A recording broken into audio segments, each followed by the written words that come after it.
In this video, we'll continue the discussion of functions as first-class citizens in Go.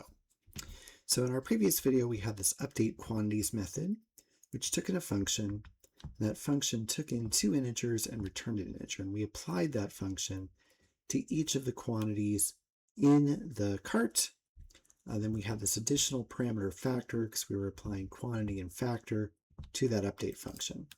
This feels a little contrived, like we know we're going to do this multiply, and so we have this extra parameter here. It would be cleaner if we had an update function that only took one parameter. Why does update quantities need to know anything about any additional parameters?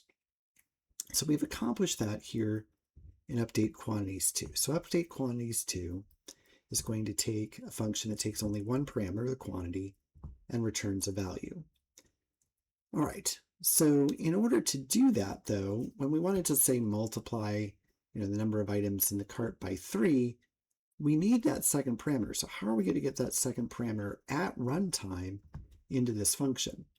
Well, it turns out we can actually build functions at runtime in Go. That's what this multiply func creator does.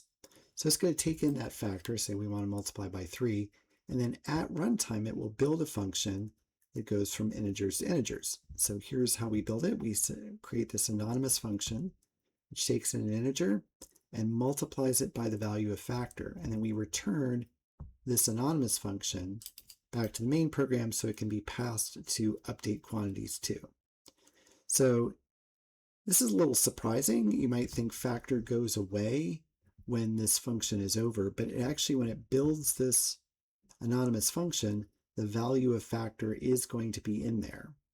So even though multiply func creator is done and presumably this parameter is gone, it is built into this anonymous function that gets returned to the main program.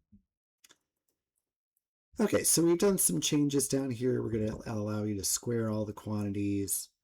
I've changed the test here so that it only makes sure you have 3 parameters if you're not multiply or square. And here now, if you're not square, we'll go ahead and compute the quantity string and the quantity. These used to have colon equals, but because they're now inside an if statement, if we leave the colon equals, they will only have scope inside the if statements. So I've now declared them as variables up here.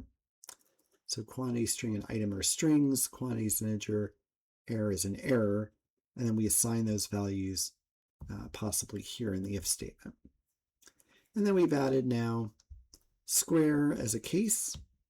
So square will take in a function, an anonymous function created at runtime that squares its parameter. Then we use that multiply func creator we talked about before to create a one parameter function, for example, to multiply by 3. So if we say go build cart quantities, so we can say like add 2 bananas, add 3 peaches. Now if we square, it squares the 2, it squares the 3, we can multiply by 4 or 5. So now we get 20 and 45. And so once again, we've just highlighted the idea that functions really are first-class citizens in Go. And not only can you assign them to variables, pass them to functions, you can actually create them at runtime and then pass them along to another function.